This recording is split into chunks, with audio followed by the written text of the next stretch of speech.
Shalom, selamat pagi jemaat yang terkasih dalam nama Tuhan. Mari sebelum kita memulai aktivitas kita sepanjang hari ini, kita mengawalinya terlebih dahulu dengan membaca firman Tuhan dari kitab Yeskiel pasal yang ke-35. Demikianlah firman Tuhan. Datanglah firman Tuhan kepadaku, hai anak manusia, tujukanlah mukamu kepada pegunungan Seir. Bernubuatlah melawan dia dan katakanlah kepadanya, beginilah firman Tuhan Allah, aku akan menjadi lawanmu, hai pegunungan Seir, dan aku akan mengacungkan tanganku melawanmu dan akan menjadikan engkau musnah dan sunyi sepi. Aku akan menjadikan kota-kotamu reruntuhan dan engkau menjadi sunyi sepi, dan engkau akan mengetahui bahwa akulah Tuhan. Oleh karena dalam hatimu terpendam rasa permusuhan yang turun-temurun, dan engkau membiarkan orang Israel menjadi makanan padang pada hari sial mereka, waktu saatnya tiba untuk penghakiman terakhir. Oleh sebab itu, demi aku yang hidup, demikianlah firman Tuhan Allah, aku akan menjadikan engkau darah, dan darah akan mengejar engkau. Oleh sebab engkau bersalah karena mencurahkan darah, maka darah akan mengejar engkau.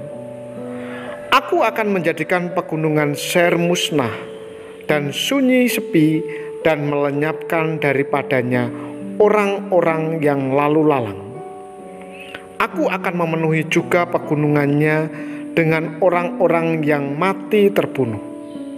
Di bukit-bukitmu, di lembah-lembahmu, dan alur-alur sungaimu akan berbahan orang-orang yang mati terbunuh oleh pedang. Aku akan menjadikan engkau sunyi sepi untuk selama-lamanya, dan kota-kotamu tidak akan didiami lagi. Dan kamu akan mengetahui bahwa akulah Tuhan.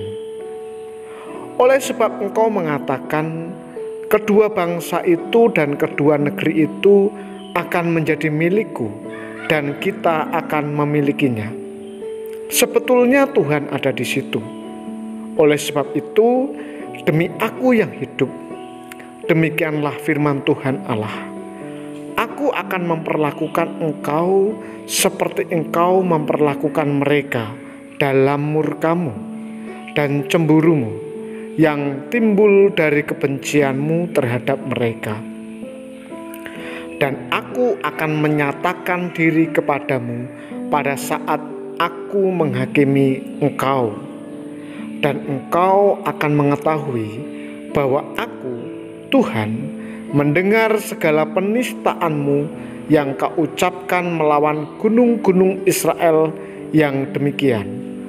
Gunung-gunung itu sudah menjadi sunyi sepi dan diserahkan kepada kita menjadi makanan kita. Dengan demikian, kamu membesarkan dirimu terhadap aku di dalam ucapanmu dan banyak sekali kata-katamu terhadap aku. Aku mendengarnya. Beginilah firman Tuhan Allah, seluruh bumi akan bersukacita pada saat aku menjadikan engkau sunyi. Seperti engkau bersukacita mengenai milik pusaka kaum Israel yang sudah menjadi sunyi sepi, demikianlah akan kulakukan terhadap engkau.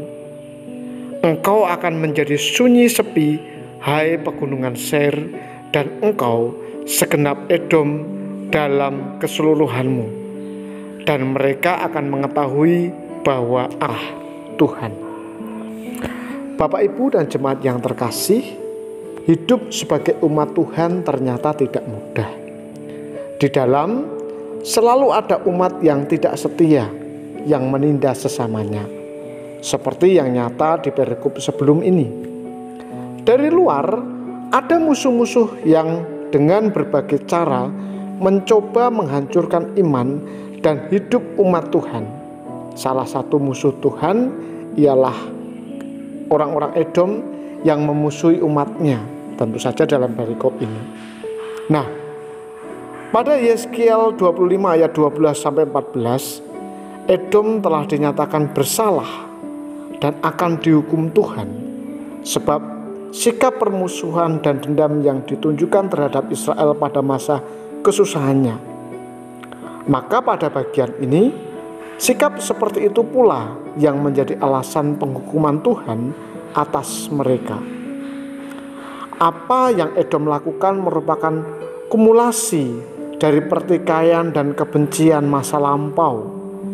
Yang parah dari puncak permusuhan ini adalah kolaborasi Edom dengan para penjajah Israel. Lebih buruk lagi, mereka beritikat untuk menjadikan seluruh wilayah Israel sebagai jajahan mereka. Oleh karena itu, murka Tuhan dicurahkan atas Edom dengan tuduhan mencuri milik Tuhan.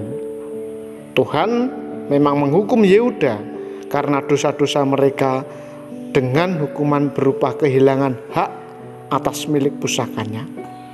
Namun, hal itu tidak dapat menjadi alasan bagi Edom untuk memilikinya. Bukankah Tuhan telah menjanjikan bahwa suatu saat kelak Israel akan kembali memiliki tanah perjanjian? Sementara penghukuman yang akan Edom terima adalah kehilangan pegunungan yang menjadi tempat tinggal mereka. Sebaliknya, pada perikop selanjutnya kita akan melihat pengharapan atas kembalinya gunung-gunung Israel sebagai tempat tinggal umat Tuhan. Tuhan akan menyatakan keadilannya atas para musuhnya yang sengaja membuat umatnya menderita. Tidak pernah ada musuh Tuhan yang tinggal berjaya.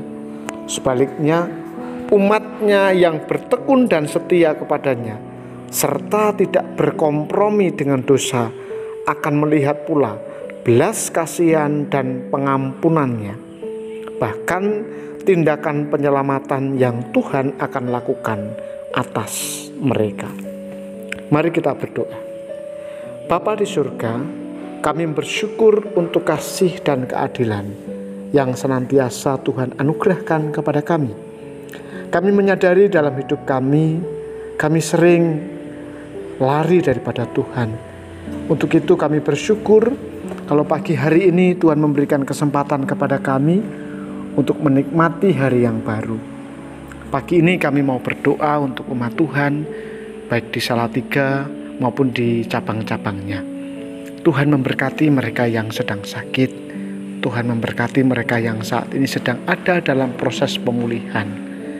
Tuhan kiranya hadir menolong mereka satu persatu, sehingga mereka dikuatkan dari setiap kelemahan-kelemahan yang mereka hadapi.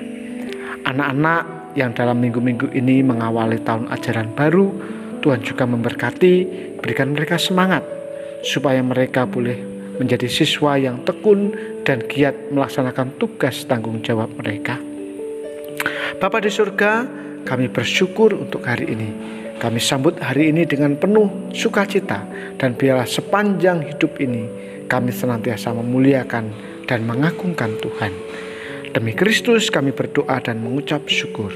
Amin. Bapak Ibu semua, selamat beraktivitas. Tuhan Yesus memberkati.